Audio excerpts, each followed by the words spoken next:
주시는 하나님의 말씀을 같이 읽습니다. 하나님의 말씀은 구약성경 창세기 41장 25절에서 36절까지 말씀입니다. 구약성경 창세기 41장 25절에서 36절까지 말씀. 제가 가진 성경은 구약성경 63쪽입니다. 구약성경 63쪽 창세기 41장 25절에서 36절까지 말씀을 저와 함께 교독하도록 하겠습니다. 제가 먼저 25절 말씀을 읽습니다. 요셉이 바로에게 아뢰되 바로의 꿈은 하나라. 하나님이 그가 하실 일을 바로에게 보이심이니이다.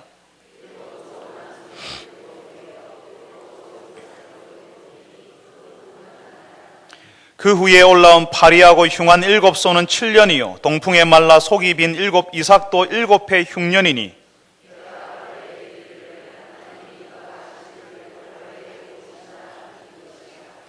온 애굽 땅에 7해 큰 풍년이 있겠고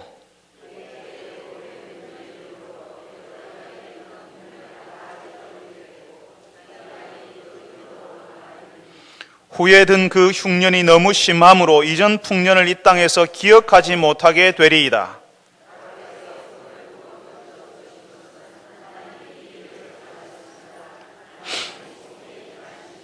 이제 바로께서는 명철하고 지혜 있는 사람을 택하여 애굽 땅을 다스리게 하시고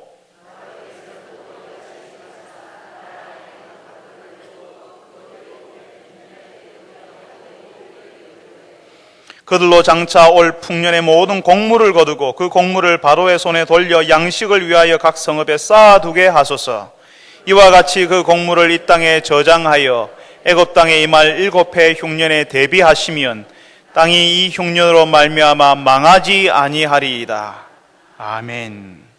할렐루야. 찬양대에서 하나님께 찬양을 올려드리겠습니다.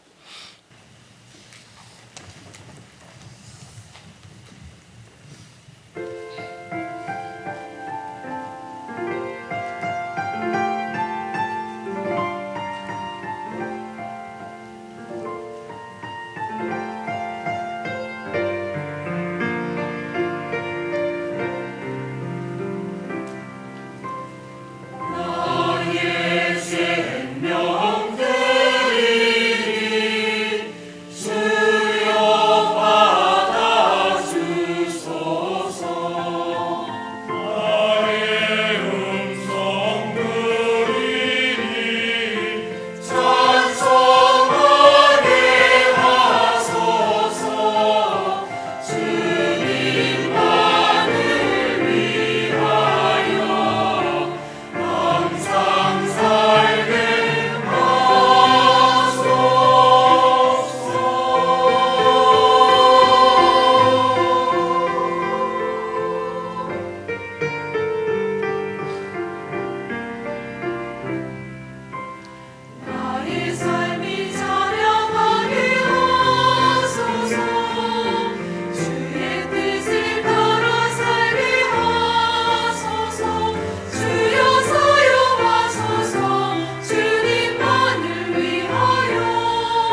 사랑하는 주님, 이전에는 몰랐는데 저희들이 주의 사랑을 알았을 그때에, 주의 은혜를 알았을 그때에 저희들의 생명이, 저희들의 인생이 우리의 것이 아니라 하나님의 것이라는 사실을 고백할 수 있게 되었고, 주께서 우리에게 은혜를 채우셨으니 우리가 주 앞에 우리를 드리겠다고 고백할 수 있고 노래할 수 있게 하셨습니다. 주님이 이제 찬양대원들이 노래하는 것처럼 우리가 주의 것이라고 주 앞에 고백합니다. 주의 것들이 이제 다 주 앞에 앉아서 주의 말씀을 듣습니다. 주께서 말씀하실 때에 우리의 귀가 열리게 하시고 우리의 마음이 열리게 하셔서 듣고 깨달을 수 있는 은혜 허락하여 주옵소서. 예수님의 이름으로 기도합니다. 아멘. 여름이 되어서 여름 기간 동안에 청년들을 위한 말씀을 전하겠다 말씀을 드리고 이제 5주째가 되었습니다. 청년 시리즈로 계속 요셉의 일생 가운데 역사하시는 하나님에 대해서, 그 청년 요셉에 대해서, 청년의 때에 대해서 말씀을 전하고 있는데요, 오늘 그 5번째 시간입니다. 7년 전쯤에 우리나라 청년 세대를 지칭하는 말로 88만 원 세대라는 말이 처음으로 나왔습니다. 20대들이 한 달에 88만 원 정도를 받으면서 사는 비정규직 노동자가 될 확률이 높아서 88만 원 세대라고 부르기 시작했습니다. 비정규직 노동자가 사실은 88만 원보다는 더 받습니다. 그런데 20대 평균 소득 비율을 곱해서 나온 금액이 88만 원이었습니다. 조금 더 시간이 지나서는 한 신문에서 청년들을 3포 세대라고 부르기 시작했습니다. 3포 세대는 연애, 결혼, 출산 이 3가지를 포기하는 세대라고요. 경제적으로 어려우니까, 돈이 없으니까 연애도 포기하고 결혼도 포기하고, 어떻게 결혼을 했더라도 아이를 낳는 것을 포기한다 해서 3포 세대라고 부릅니다. 청년들을 바라보면서 꿈을 이야기하고 미래를 이야기하고 희망을 이야기해야 되는데 88만 원 세대, 3포 세대라는 말 속에는 그런 꿈, 희망, 그리고 그런 미래가 거기에는 없습니다. 그런데 88만 원 세대니 3포 세대니 하는 말을 청년들도 다 알고 있거든요. 매스컴에서 많이 떠들잖아요. 그래서 문제라고, 그래서 걱정이라고 하도 사람들이 말을 많이 하니까요, 청년들은 그런 이야기를 하도 많이 들었으니까 스스로 그런 생각을 하는 겁니다. 우리는 이 시대의 피해자라고, 우리가 시대를 잘못하고 나서 우리가 이렇게 힘든 거라고, 이렇게 경쟁 가운데 우리가 매몰려서 우리가 지금 이렇게 힘들게 있는 거라고, 우리는 노력해도 소용없다라고, 우리는 안 된다라고 스스로 포기하게 만들어버리는 겁니다. 어차피 88만 원이고 어차피 결혼도 못하고 연애도 못하고 아이도 낳지 못할 텐데라고 그렇게 생각하는 것입니다. 청년들이 스스로. 그런데 여러분, 노예는 꿈이 있었을까요? 감옥에 갇힌 죄수, 그것도 성추행범이라는 이름을 달고 감옥에서 지내는 그 재소자는 희망이 있을까요? 목줄에 매여서 전혀 꿈꾸지도 바라지도 않았던 이방 땅에 끌려와서 노예로 10년 가까이 살았던 요셉에게는 미래가 있었을까요? 좀 안정이 되는가 싶었는데, 이제 좀 할만했는데 다시 성추행범으로 감옥에 들어가는 요셉에게는 소망, 꿈, 미래라는 것이 있었을까요? 요셉 열심히 살았습니다. 노예 생활을 잘해서 주인 보디발의 인정도 받았습니다. 그런데 호사다마라고요, 잘 되는 일에 꼭 고춧가루 뿌리는 일이 나타나지 않습니까? 요셉이 감옥에 들어갑니다. 그래도 요셉은 그 감옥에서도 열심히 살았습니다. 그 감옥 책임자에게 인정받았습니다. 그리고 감옥에 들어온 왕의 죄수들을 도와주었습니다. 술 맡은 관원장의 꿈을 해석해주고, 그 사람이 다시 복직되었을 때 제발 나를 기억해달라고, 제발 왕에게 가서 내 억울한 사정을 말해달라고 부탁하지요. 그 왕의 최측근인 그 관원이 왕에게 가서 말만 잘해주면 감옥에서 나갈 수 있겠다는 조그마한 실마리 실타래 같은 그런 희망 갖지 않았겠습니까? 그렇지만 그 관원은 감옥에서 나가자마자 요셉을 잊어버렸습니다. 까맣게 잊어버렸습니다. 또다시 요셉은 감옥에서 꼬박 2년을 더 썩어야 했습니다. 일이 안 풀려도 이렇게 안 풀리는 사람이 있습니까? 우리 시대 청년들이 앞날이 없다, 미래가 없다, 소망이 없다고 해도요, 요셉만큼 안 되고 요셉만큼 안 풀리고 요셉만큼 앞날이 없는 청년이 있겠습니까? 정말 젊은 청년 요셉, 그 당시 나이로는 결혼 정년기가 훌쩍 지나가 버렸고 정규 교육도 받지 못했고 남들이 원하지 않는 노예 생활로 감옥에서 재소자로 자신의 젊은 날을 보내었던 이 청년에게 정말 희망도 미래도 꿈도 없어 보였습니다. 사람의 눈으로 보면 한숨밖에 나오지 않는 그런 형편 아닙니까? 그런데 우리가 봤잖아요. 하나님의 관점은 달랐습니다.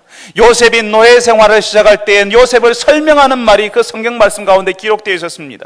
요셉이 감옥 생활을 시작할 때 그 요셉의 형편을 설명하는 말이 거기에 같이 기록되어 있습니다. 하나님이 요셉과 함께 하심으로 요셉이 형통했다고. 노예 생활을 시작할 때 요셉이 하나님과 함께 하심으로 요셉이 형통했고, 감옥에서 재소자로 지내는 요셉에게 하나님이 함께 하심으로 요셉이 거기에서도 형통했다고 이야기합니다. 사람의 눈으로 보면 한숨밖에 안 나오는 형편이요 상황이지만 하나님께는 소망이 있었고, 하나님께서 요셉의 미래를 준비하고 계셨고, 하나님께서 꿈을 꿀 수 있도록 만들어 주셨다고요.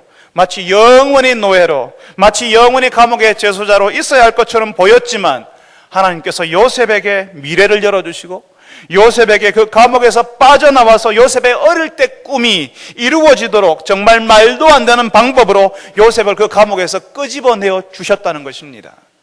어떻게 해요?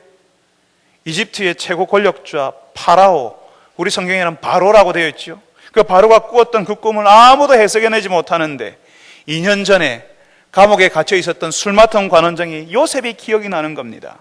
요셉에게서 꿈 해석을 들었던 술 맡은 관원장이 바로에게 이야기합니다. 자신이 감옥에 있을 때에 그때 노예 청년을 만났는데 그 청년이 자신의 꿈을 풀어주었다고.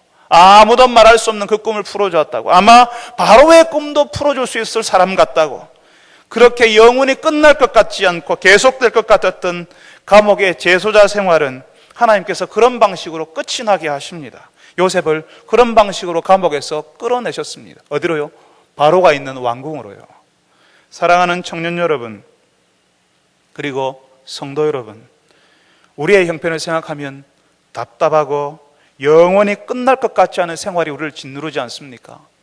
어제와 같은 생활이 오늘도 반복되고 오늘의 이 생활이 내일도 똑같이 일어납니다. 달라질 것 같은 것들이 하나도 없는 그런 생활들이 우리의 가슴을 짓누를 때도 있습니다. 답답하지요? 특별히 20대, 30대를 보내는 청년들이 비정규직 노동자로 미래에 대한 꿈도 꾸지 못하며 사는 현실 가운데 살아갑니다. 우리의 현실, 우리 형편을 돌아보면요, 진짜 한숨밖에 안 나옵니다. 그저 시간이나 죽이고 개인 방에서 아니면 속에다 술이라도 퍼부으면서 살고 싶은 마음이 들지도 모릅니다. 아무리 우리 현실을 둘러봐도 거기에는 미래도 없고 희망도 없고 꿈도 없습니다. 우리의 미래, 우리의 희망, 우리의 꿈은 우리의 상황과 형편에 있는 것이 아니기 때문에 그렇습니다. 우리의 미래, 우리의 희망, 우리의 꿈은 하나님께 있습니다. 사랑하는 청년 여러분, 그리고 성도 여러분, 현실이 암담하고 앞이 보이지 않는 길 위에 서 있을 때에, 어디로 가야 될지 모를 때에, 무엇을 해야 될지 정말 알지 못할 때에, 안개와 같은 상황 속에서 가지도 못하고 오지도 못하는 안절부절한 그런 상황 가운데 있을 때에 하나님께 나오시기 바랍니다. 요셉이 노예 생활을 시작할 때에 하나님과 함께 있었습니다. 그리고 그 생활을 하나님께서 요셉에게 형통케 하셨습니다. 노예 생활 가운데 위로를 경험하게 하시고 아주 사소한 일 가운데서 하나님을 경험하도록 만들어 주셨습니다. 하나님을 붙들고 하나님의 도우심을 구하십시오. 하나님을 알고자 하는 소원을 가지고 하나님께 한번 나와 보시고 하나님께 집중해 보십시오. 하나님의 말씀을 묵상하고 하나님의 말씀을 듣고 기도하는 자리에 한번 나와 보십시오. 청년 여러분들이 마지막으로 기도의 자리에 나온 적이 언제입니까? 청년들이 기도에 나오는 거 요즘 보셨습니까? 무엇을 해야 될지 알지 못하는 청년들이, 미래가 없다고 하는 청년들이 하나님께 나와서 기도합니까? 사랑하는 청년 여러분, 그리고 성도 여러분, 우리의 환경, 우리의 형편에서는 미래도 없고 소망도 없고 꿈도 꿀 수 없습니다. 그렇지만 하나님께서 여러분의 미래요 소망이요 꿈이 되시는 것을 여러분들이 아셔야 됩니다. 하나님께서 여러분의 미래요 소망이요 꿈이 되신다는 사실을 알고 바로 지금 여러분의 자리에서 하나님을 의지하고 하나님을 바라고 하나님께 집중하시는 여러분 되시기를 바랍니다. 요셉이 어릴 때 꿈을 꿨습니다. 자신의 곡식단이 서 있는데요, 형들의 곡식당들이 둘러서서 자신에게 절을 하는 꿈을 꾼 겁니다. 거기다가 자신에게 11별이 둘러서서 절을 할 뿐만 아니라 해와 달도 자신에게 절을 하는 거죠. 그게 정확하게 뭔지는 모르지만 잊어버리기에는 너무나 생생하고 분명한 메시지가 있는 꿈이었습니다. 형들이, 심지어는 부모들이 자신에게 절을 하는 그런 일을 꿈을 꾸었다는 거죠. 그 일이 어떻게 이루어질지는 모릅니다. 그렇지만 요셉은 노예 생활 중에서 감옥에서 성추행범으로 몰려서 죄수로 살 때에도 하나님을 의지했습니다. 어릴 때 그 꿈이 어떻게 이루어질지는 모르지만 하나님과 함께하며 살았습니다. 하나님을 의지했습니다. 하나님께서 자신의 인생을 인도하시리라 여기고 하나님 붙들었습니다. 그렇게 요셉 13년 보냈습니다. 하나님을 의지하는 생활 13년, 하나님께 의지하지 않으면 살 수가 없잖아요. 소망이 없잖아요. 그 밑바닥에서 무슨 소망이 있겠습니까? 그렇게 하나님을 붙들며 사는 생활 13년 보냈습니다. 하나님께서 허락하신 그 자리, 노예의 자리, 죄수의 자리에서 배워야 할 것, 알아야 할 것, 몸으로 배우고 익히면서 13년 보냈습니다. 평생 섬기는 것이라고는 한 번도 해보지 않았던 철부지 소년 요셉이 다른 사람을 노예로 철저하게 섬기는 것을 배웠습니다. 그리고 이제 하나님께서 요셉을 불러내시는데 바로의 꿈을 해석하는 일을 하게 하시더라는 겁니다. 요셉이 바로 앞에서 그런 신앙 고백을 합니다. 바로가 이렇게 이야기하죠. 내가 들으니까 너는 꿈을 듣기만 하면 틀림없이 그 꿈을 푼다고 들었다. 그렇게 이야기하니까 요셉이 바로에게 이렇게 이야기합니다. 내가 아니라 하나님께서 바로에게 편안한 대답을 하시리이다. 꿈을 해석하는 분이 누구시라고요? 하나님이시라고요. 여러분, 이 당시에 꿈을 해석하는 일은 정말 중요한 일이었습니다. 그 당시에 이집트에서는요, 잠을 자는 것이 신의 세계에 통하는 것으로, 신의 세계에 머물렀다 오는 것으로 이해를 했습니다. 잠을 자고 있으면 그 잠을 자는 가운데 신의 세계에 머물렀다가 돌아오는 것이라고요. 그 꿈은, 그러니까 잠잘 때 꾸는 꿈은 신의 세계에서 주는 계시라고 받아들였다는 겁니다. 특별히 위정자, 그 나라를 다스리는 왕의 꿈은요, 얼마나 중요했겠습니까? 그 왕이 잠을 자서 신의 세계에 머물렀다가 오는데 꿈을 꾸니까 신의 계시를 받아듣고 오는 거 아닙니까? 굉장히 중요한 것으로 받아들인 거죠. 그래서 그 꿈을 해석하기 위해서 그 당시 최고로 똑똑한 사람들이 다 동원되었습니다. 박사들, 지혜로운 사람들, 참모들 다 동원되는 겁니다. 그 꿈에 나라의 정세가 들어가 있고 미래가 나와서 그 정세와 미래를 살피고 정책을 세울 수 있으니까요. 현대에 와서도 꿈에 대한 연구가 활발해졌습니다. 이 꿈은 우리의 무의식 세계를 드러내는 통로가 된다고 학자들이 알려줬지요. 또 사람들은 매일 꿈을 꾸는데 그 꿈을 별로 기억하지 못한다는 것도 우리가 알게 되었습니다. 그런데 요셉이 살았을 그 고대 사회에서는요, 그 당시의 문화와 그 당시 세계관에서는 이 꿈이 전지전능하신 분이 자신의 뜻을 알리는 것이라고 받아들였다는 겁니다. 그렇다고 모든 꿈이 하나님의 뜻을 품고 있고 하나님의 계획을 말한다고 볼 수는 없습니다. 우리가 꾸는 꿈들 중에 어떤 꿈은 마지막에 개가 지나가는 꿈들이 있잖아요. 그 중에 어떤 것들은 그냥 우리가 생각하지도 할 필요도 없는 그냥 그렇고 그런 꿈일 수 있습니다. 그렇지만 그 중에 어떤 꿈은 특별하다, 이상하다고 여길 수 있는 것들이 있습니다. 특별히 요셉이 감옥에 있을 때 떡 맡은 관원장, 술 맡은 관원장이 한날 그 같은 장소에서 비슷한 꿈을 같이 꾸지 않습니까? 이 꿈은 특별한 꿈이었습니다. 이집트의 왕 바로가 꾸었던 꿈 역시 같은 내용의 꿈을 두 번 겹쳐서 반복해서 꾸었기 때문에 이 꿈 역시 특별하다는 사실을 우리가 알 수 있습니다. 현대인들이 말하는 꿈은 그 사람의 무의식 세계를 드러내는 거야 라고 하는 그런 게 아니었다는 것입니다. 요셉은 바로의 꿈 이야기를 들었을 때에 하나님께서 바로와 이 이집트 세상에, 이집트 세계에 어떤 일이 일어나게 하실지를 바로 알 수 있었을 겁니다. 그 당시 나일강은요, 풍요, 번영을 상징했습니다. 그러니까 이 나일강이 풍요와 번영의 원천이었다는 겁니다. 그런데 그 나일강에서 나오는 살찐 암소 그리고 이삭은요, 풍요를 상징했습니다. 그 나일강에서 살찐 암소가 나오고 살이 통통하게 찐 이삭이 나온다는 것은 정말 풍요로운 시대, 풍년이 온다는 사실을 당연히 알 수 있는 겁니다. 그런데 그 살찐 암소와 그 이삭 뒤에 뭐가 따라온다고요? 바짝 마른 소와 바짝 마른 이삭이 따라온다는 것은 흉년이 온다고 짐작할 수 있지 않겠습니까? 그 당시 이집트 문화와 세계관 속에서요, 우리 시대에서 살찐 암소는 풍요를 상징한다 이렇게 잘 생각하지는 않습니다. 물론 옛날 우리 농촌에서 농사 지을 때 살찐 소 한 마리는 그 집안의 경제력을 상징했고 그 집안을 지탱하는 것으로 상징했으니까요, 그렇게 이해할 수도 있겠지만 그 당시 이집트 문화 사이에서 이집트 문화와 세계관에 익숙한 사람이라면 그런 방식으로, 요셉이 말한 방식으로 짐작할 수 있는 겁니다. 요셉은 그 당시 문화와 세계관 속에서 유추해낼 수 있는 것을 말했던 것입니다. 요셉이 그냥 이집트에서 13년밖에 살지 않았는데 요셉은 그 꿈을 해석할 수 있었는데 바로 그 이집트의 왕 바로의 주변을 지키고 있던 그 날고 긴다고 하는 학자들, 관리들은 왜 바로의 꿈을 해석해내지 못했을까요? 바로는 자신이 꾸었던 그 꿈의 의미를 정말 알고 싶었을 겁니다. 그렇지만 바로 주변에 있는 학자들, 관리들은 그 꿈의 해석을 말할 수가 없었습니다. 이게 평범하지 않은 현상이거든요.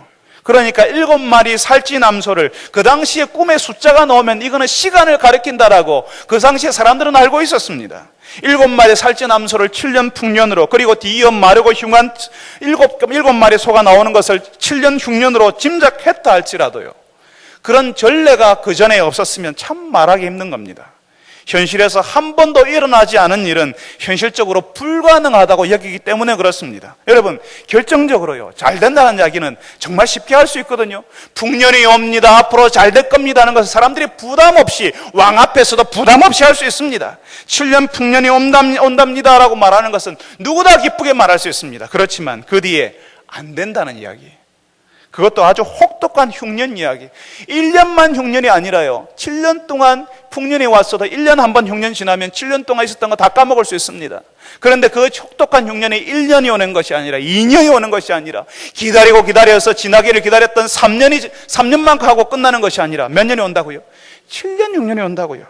그런 일은 듣도 보도 못한 흉년이었습니다. 그런 흉년 이야기를 하는 것은 그 전에 없었던 이야기이기 때문에 하기 어렵다는 것입니다. 왜냐하면 그뿐만 아니라 사람들은 풍요 뒤에 찾아오는 빈곤을 원하지도 않고요, 바라지도 않습니다. 사람들은 늘 자신이 좋아하는 것만 보거든요. 자신이 바라는 대로만 생각하거든요. 그러니까 늘 풍요와 풍년을 생각하고 있는데 빈곤이 찾아오고 흉년이 찾아온다는 이야기, 그것도 7년 동안이나 극심한 흉년이 찾아온다는 이야기는 사람들이 듣고 싶어 하지도 않고 말하고 싶어 하지 않은 이야기라는 것입니다. 사람들은 한 번 좋으면요, 계속 좋을 거라고 생각하는 경향이 있습니다. 한두 해 잘 되면요, 3년째도 잘 되고 4년째도 이런 분위기로 갈 거라고 착각하는 경우가 많거든요. 이렇게 풍년이 몇 년씩 계속되는 것 자체가 기이한 일인데 7년 동안 풍년이 오는 것 자체가 기적과 같은 일이고 기이한 일인데 8년째도 풍년이 찾아오고 9년째도 풍년이 찾아올 거라고 기대하거든요. 실제로 7년 동안 호황이 찾아오고 풍년이 찾아오면 그게 당연한 줄 안다니까요. 예전에 은행 이자가 10% 넘었던 데가 있었습니다. 20% 줄 때도 있었죠.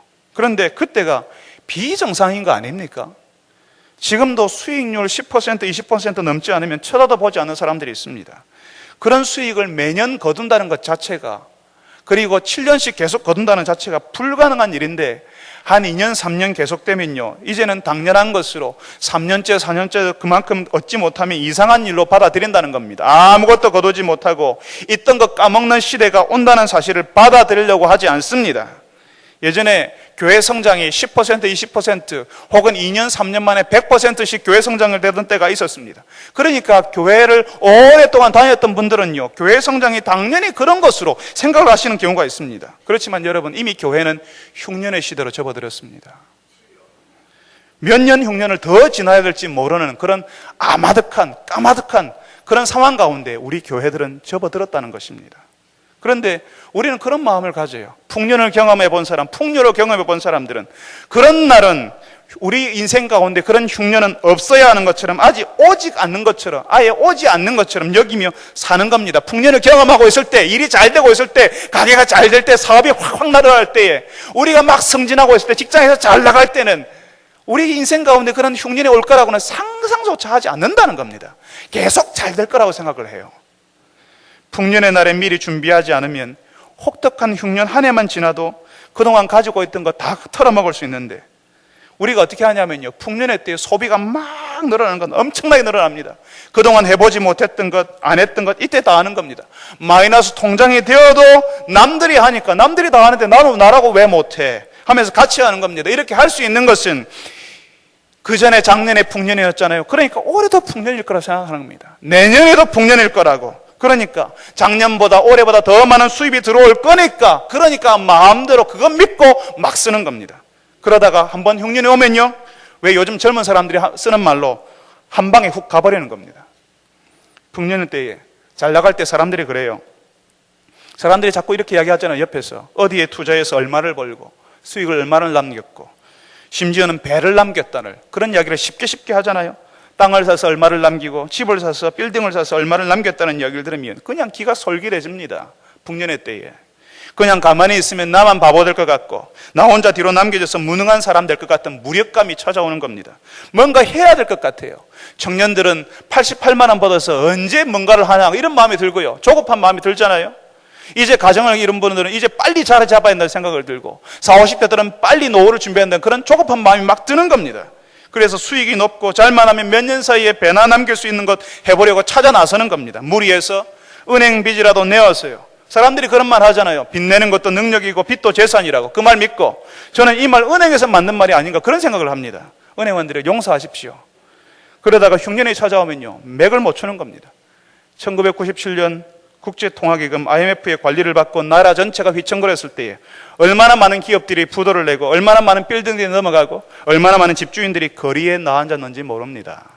여러분, 지금 요셉이 말하는 것은 앞으로 이집트에 불어닥칠 엄청난 흉년, 기근, 경제위기, 이전에 듣도 보도 못했던 그 경제위기에 대해서 말하고 있는 것입니다.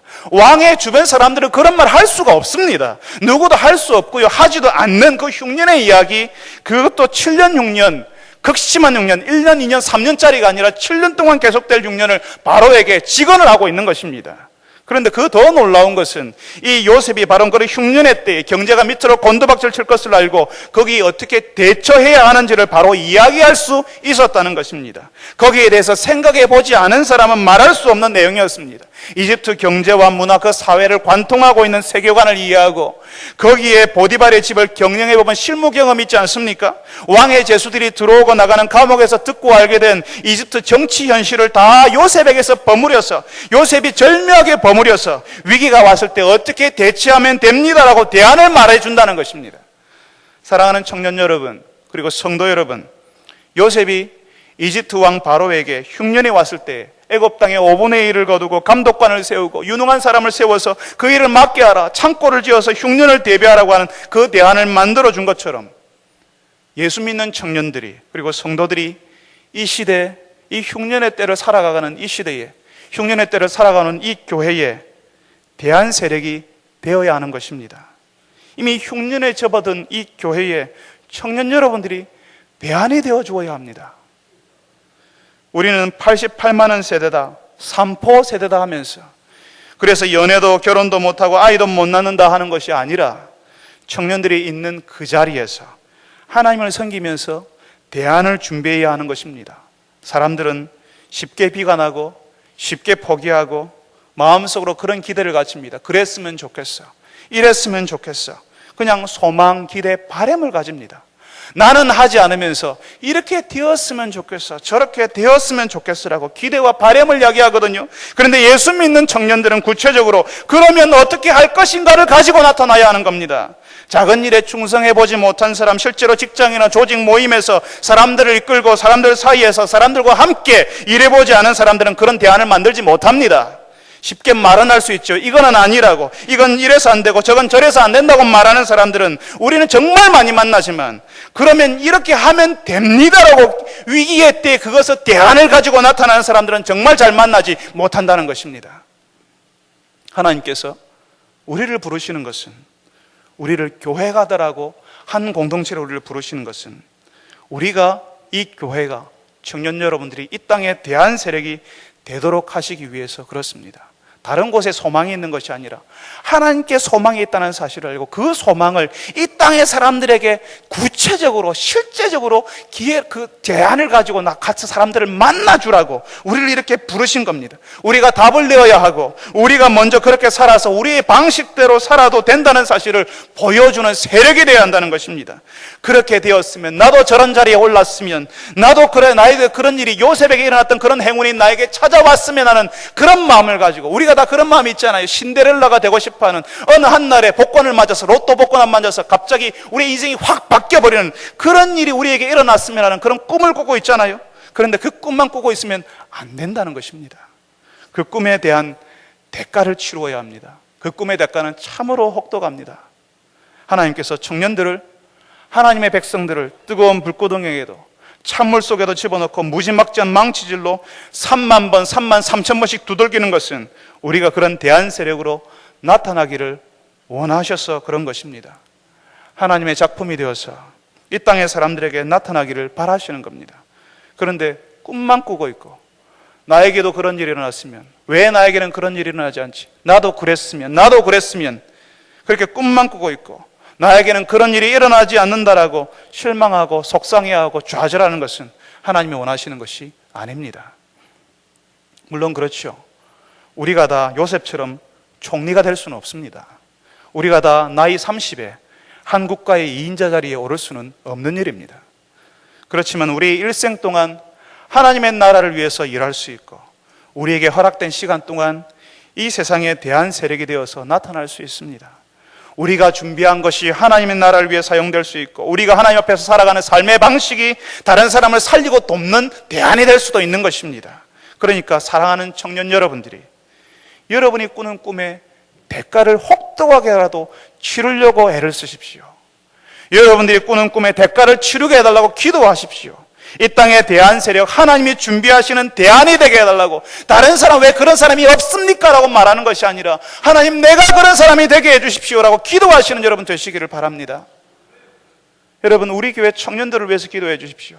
이 시대에 지도자가 없다고 이야기하고, 일꾼이 없다고 이야기하고, 제대로 미래를 이끌어가는 사람이 없다라고 이야기합니다. 청문회를 볼 때마다 우리가 그런 이야기하지 않습니까? 문창극이라는 사람이 우리 청문회에 나타났을 때에 많은 사람들이 그 사람을 향해서 비난했습니다. 비난했는데요, 그 비난의 내용이 뭔 줄 아십니까? 아무것도 그 사람에서 건질 게 없었습니다. 긁어낼 게 없었습니다. 오직 그 사람이 믿는 신앙 말고는 건질 게 없었습니다. 건드릴 게 없었습니다. 우리 교회 청년들에게서, 이 시대에 예수 믿는 청년들에게서 앞으로 우리나라를 이끌어가고 세계를 이끌어가고 세상을 먹여 살릴 사람, 위기가 찾아왔을 때 대안을 가지고 나타날 사람들이 우리 가운데 나타나도 우리 어른들이, 기성세대들이 기도해야 되지 않겠습니까? 요셉이 바로에게 꿈을 해석해주고 그 대안을 제시하잖아요. 저는 금방 대안을 제시하는 청년 요셉처럼 우리는 이 땅의 대안 세력, 하나님의 대안이 되어야 한다고 말씀드렸습니다. 그뿐 아니라 요셉이 꿈을 해석하는데요, 우리가 정말 잊어버리고 있었던 사실을 우리에게 요셉이 일깨워주고 있습니다. 요셉이 바로에게 꿈을 해석하면서 이렇게 이야기합니다. 바로의 꿈은 하나라. 하나님 그가 하실 일을 바로에게 보이심이니이다. 내가 바로에게 말한 것처럼 하나님이 하실 일을 바로에게 보인다고 한 것이 이것이라. 바로께서 꿈을 두 번 겹쳐 꾸신 것은 하나님이 이 일을 정하셨습니다. 하나님이 속히 행하시리라. 지금 바로에게 요셉이 꿈을 해석하면서 구구절절 누구에 관한 이야기를 합니까? 하나님이 일을 시작하셨고, 하나님이 꾸게 하셨고, 하나님께서 그 일을 이루실 것이라고, 하나님이 보여주실 것이라고 구구절절이 하나님에 대해서 이렇게 지금 요셉이 이야기하는 겁니다. 요셉이 가지고 있는 그 신앙, 하나님의 신앙이 개인의 영역, 혼자 기도의 골방에서 하나님 도와주세요, 하나님 이렇게 하나님 도와주세요, 하나님 나를 긍휼히 여겨주세요, 이 일이 이루어지게 해주세요, 이렇게 개인의 영역에서 그치는 것이 아니라 공적인 영역, 국사를 이야기하고 나라의 경제를 이야기하고 위기를 이야기하는 그 자리에 하나님을 모르는 사람들의 영역에서도 하나님이 일하신다, 하나님이 보여주신다고 고백하고 있는 것입니다. 저는 우리 아이들을 학교에 보내야 할 것인가에 대한 고민을 여러 번 했습니다. 아마 성도들은 저 목사가 무슨 말을 하려고 하나 이렇게 생각하실지도 모르겠습니다. 산업화 사회가 되면서요, 예전에는 교육이 가정에서 이루어졌는데 가정에서 이루어지는 교육이 학교에 맡겨지고, 학교에서는 그 산업화 사회에 필요한 내용을 가르치고 그 산업화 사회에 필요한 사람을 길러내는 장소가 되었습니다. 그런데 학교에서 가르치는 내용이요, 우리가 믿는 하나님 신앙, 예수 신앙을 아주 사소한 것으로, 아니 믿으면 안 되는 것으로, 별 중요하지 않은 것으로 가르친다는 것입니다. 우리 아이들이 그걸 힘들어해요. 교회에서는 하나님이 아니면 안 된다고 하나님을 붙들고 의지하라고 목사가 목에서 피를 토하듯이 가르치는데, 학교에 가면 선생님이 가르치는 게 그게 아니라는 거죠. 친구들도 하나님 없이 잘 사는 것처럼 보이거든요. 오히려 예수 믿는 우리 아이들을 조롱해요. 아직도 그런 거 믿고 있냐고, 주일에 공부 안 하고 교회 가냐고, 여름에 학교에 안 오고 보충 수업 안 하고 수련회 가냐고, 그래서 뭐가 되겠냐고. 그러니까 아이들이 주눅이 드는 겁니다. 아, 학교에서는 내 신앙 이야기를 하면 안 되는구나. 그게 점점 커져서 교회 밖에서는 내 신앙 이야기가 우습게 들리는구나. 나는 다른 사람들이 우습게 여기는 신앙생활을 하고 있구나. 부끄럽구나. 할 수 있으면 내가 예수 믿는다는 이야기를 하지 말아야겠다고 본능적으로 결정하는 겁니다. 여러분, 청년들이 직장에 들어가서 자신이 예수 믿는 이야기를 하는 줄 아세요? 절대로 하지 않습니다. 예수 신앙 가졌다는 것이 자신의 경력, 자신의 회사 생활에 아무 도움이 안 된다고 생각하기 때문에 그렇습니다. 그래서 회식 자리에서 그렇게 괴로운 겁니다. 술잔을 받아야 될지 말아야 될지 고민이고, 한 번 받으면 다음에 더 크게 받아야 되고 더 적극적으로 나서야 하니까 그게 괴롭고요. 회사에 먼저 들어온 예수 믿는 선배가 좀 도와주면 좋겠는데 그 선배는 모른 척하거나 아니면 가장 술 좋아하고 화끈하게 2차 3차 가서 놀아주는 사람으로 변화되어 있는 겁니다. 교회 바깥 공적인 자리에서 하나님은 너무나도 미약하신 분, 아무것도 못하시는 분, 그래서 교회 바깥에만 나가면 어색하니까 다음 주일까지 서로 모른 척 해야 되는 그런 분, 하나님 안녕히 계세요, 다음 주일에 뵙겠습니다 하고 한 주 동안 하나님을 까맣게 잊고 지내다가 다시 주여 내가 천부여 의지 없어서 손 들고 옵니다 이렇게 하고 다시 하나님 앞에 나오는 그런 방식으로, 그런 분으로 우리가 인식하고 있는 것입니다. 그런데 요셉이 뭘 고백하고 있어요? 하나님을 모르는 이집트 왕에게 꿈을 해석하는데요, 그 꿈도 하나님에게서 왔고 그 꿈의 내용처럼 하나님께서 일하실 것이라고 말하는 겁니다. 하나님을 모르는 사람에게 하나님을 모르는 장소에서 하나님을 고백하고 하나님이 이 모든 일의 주관자라고 믿고 고백하고 있습니다. 사랑하는 청년 여러분, 성도 여러분, 하나님께서 여러분의 학교, 여러분의 회사, 여러분의 가게, 사업장을 주관하시는 분이 하나님이십니다. 그 사실을 전하고 말하는 사람이 되어야 하는 겁니다. 그런데 우리 회사 사람들이요, 우리 학교 친구들이요, 하나님이 이 회사를 움직이고 이 학교, 가게를 주관하신다고 하면 그 사람들이 듣겠습니까? 콧방귀 뀌어버리는 거예요. 교회 바깥 공적인 영역에서는 그 사람들이 이해하는 방식, 인정하는 방식으로 소통해야 합니다. 그 사람들이 인정하는 방식이 뭐예요?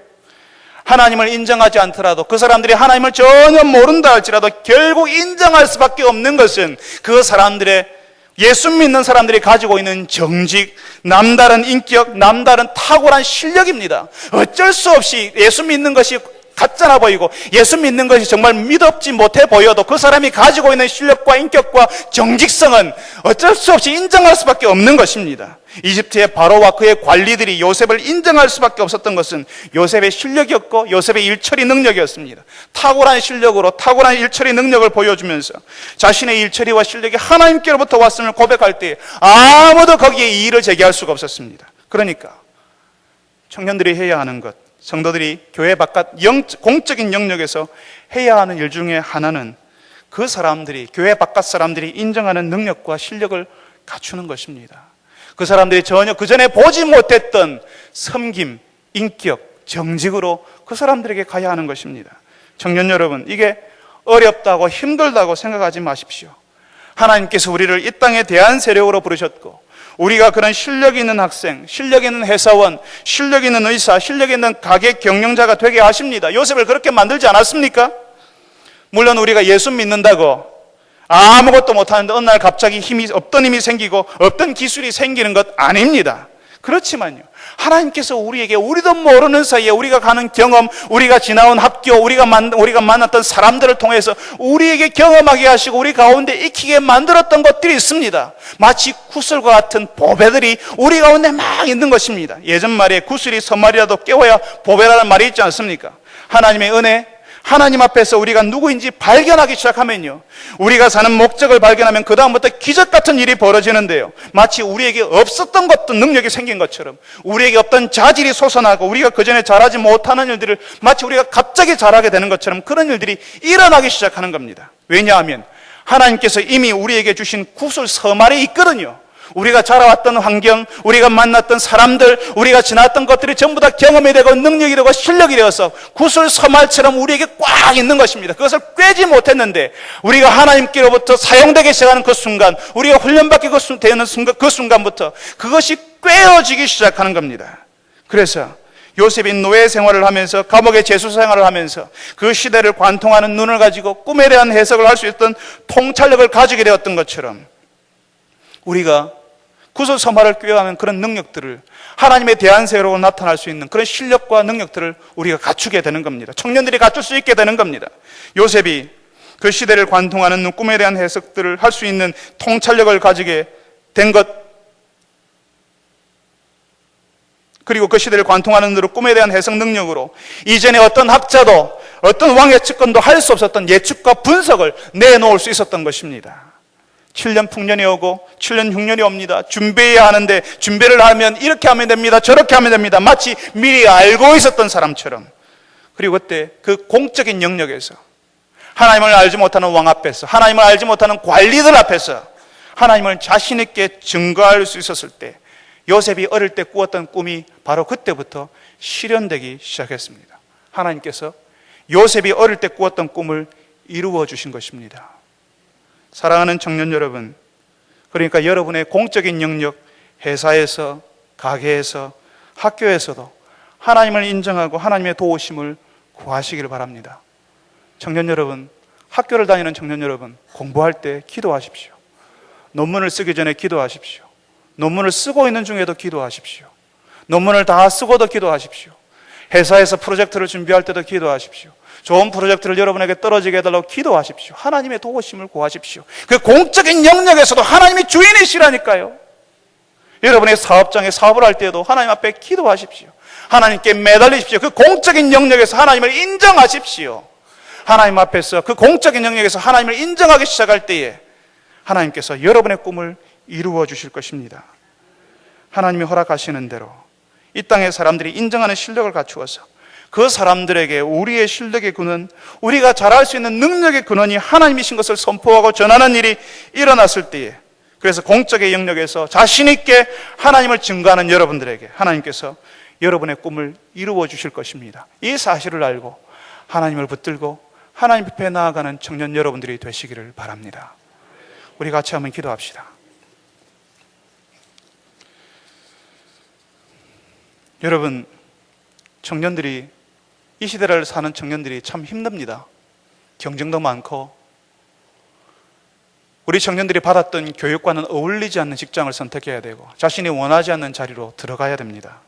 그럴 때에 주변을 돌아보면 미래도 안 보이고 소망도 없고 꿈도 없는 상황 속에서 우리 청년들을 위해서 한번 기도합시다. 우리 또 청년들이 같이 스스로를 위해서 기도합시다. 주변과 상황과 형편을 돌아보면 미래도 보이지 않고 소망도 없고 꿈도 꿀 수 없는 형편이지만 하나님께는 미래도 있고 소망도 있고 꿈이 있다는 사실을 알고 하나님을 의지하는 청년들이 되게 하여 주옵소서. 하나님께 기도하는 청년들이 되게 하여 주옵소서라고 기도합시다. 이 답답한 현실 속에서 청년들이 자신이 있는 자리에서 하나님이 준비하시는 대안 세력이 되게 해달라고 기도합시다. 우리가 우리 교회 어른들이 이 교회를 지키고 있는 집사님, 장로님, 권사님들이 20년 뒤, 30년 뒤, 40년 뒤까지 이 교회를 지킬 수 없습니다.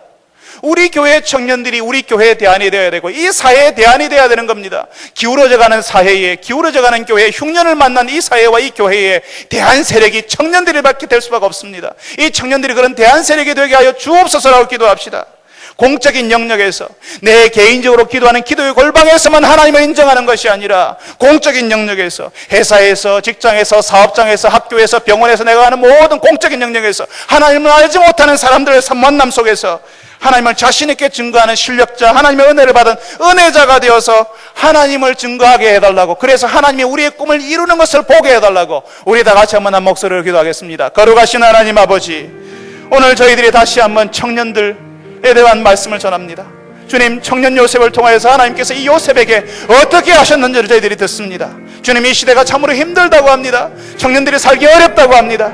주님, 이런 가운데서 우리 주변을 돌아보면 미래도 없고 소망도 없고 꿈도 꿀 수 없는 형편이지만 주님, 하나님께 미래가 있고 하나님께 소망이 있고 하나님께 있을 때 꿈을 꿀 수 있다는 사실을 알고 하나님을 믿고 의지하며 하나님께 기도하는 청년들이 되게 하여 주옵소서. 주님이 청년들이 주님이여 대안 세력이 되어서 주님이 흉년으로 힘들어가는 주님의 사회에, 그리고 교회에 대안 세력이 되어서 나타날 수 있게 하여 주시옵소서. 이래서 안 되고 저래서 안 되고 비판하며 비관하는 세대가 아니라 주님이여 이렇게 하면 됩니다라고 주님의 대안을 가지고 나올 수 있는 청년 세대가 나올 수 있게 하여 주시옵소서. 주님이여 공적인 영역에서 아무도 주님 직장에서 하나님을 말하지 않고 주님, 학교에서도 하나님을 말하지 않고 인정하지 않는 그 가운데서 저 공적인 영역에서 하나님이 내 인생의 주인일 뿐만 아니라 이곳에 주님 이 땅을 다스리는, 이 계사를 다스리며 이 사업장을 다스리는 경영하시는 분이 하나님이라고 인정하며 주님을 고백할 수 있는, 주님이여 그런 공적인 영역에서 주님이여 신앙을 고백할 수 있는 청년들, 그런 성도들이 나올 수 있게 하여 주시옵소서. 그 청년들과 그 성도들의 꿈을 이루어 주시는 하나님을 배울 수 있게 하여 주시옵소서.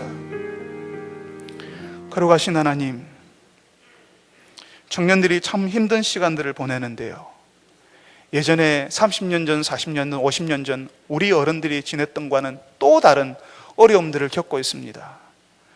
먹고 사는 생존 경쟁 가운데, 전쟁의 위협 가운데 식민지의 청년으로 살아야 했던 우리 어른들과는 전혀 다른 방식으로 풍류의 시대를 경험하다가 흉년을 만나서 참 고통 가운데 우리 청년들이 살아가고 있습니다. 주변을 돌아오면 미래도 없고 소망도 없고 꿈도 꿀 수 없는 그런 형편 가운데 있습니다. 주님, 주변과 환경과 형편을 돌아보고 실망하며 좌절하는 것이 아니라 하나님께 눈을 돌려서 하나님이 미래를 열어주시고 거기에 소망이 있고 꿈을 꾸게 하신다는 사실을 알고 하나님을 믿고 의지하며 하나님께 기도하는 청년들이 우리 교회 가운데 나오게 하여 주옵소서. 우리의 자녀들이 그런 청년들이 되게 하여 주옵소서. 주님이여, 흉년을 만나서 이 사회가 기울어가고 있고 교회가 힘들어지는 이런 형편 가운데서 이 사회를 살리고 이 교회를 살리는 대한 세력으로 청년들이 나오게 하여 주옵소서. 이래서 안 되고 저래서 안 되고 모든 것이 안 된다고 비관하며 좌절하며 앉아있는 세대가 아니라 이렇게 하면 되겠습니다라고 대안을 가지고 나오는 청년 세대들이 되게 하여 주옵소서. 아무도 주님, 기도의 골방에서는 하나님을 찾지만 공적인 영역에서, 회사에서, 가게에서, 사업장에서 하나님을 인정하지 않습니다. 하나님을 부끄러워하고 하나님이 위축되어서 하나님을 인정하며 하나님을 부르려고 하지 않습니다. 그럴 때에 그 공적인 영역에서도 하나님을 인정하고 하나님을 믿고 증거할 수 있는 세대들이, 우리 청년 세대들이 되게 하여 주시옵소서. 주님, 그리하여서 자신 있게 하나님을 증거하는 실력자, 하나님의 은혜를 받은 은혜자가 되어서 하나님께서 꿈을 이루어지는 것을 보는 세대들이, 우리 교회 청년 세대들이 되게 하여 주옵소서. 그리하여서 우리 교회도 미래가 있고 우리 교회도 꿈을 꿀 수 있고 이 세대를 향해서 대한 세력으로 우리 교회가 나타날 수 있도록 하여 주옵소서. 예수님의 이름으로 기도합니다. 아멘. 함께 찬송하겠습니다.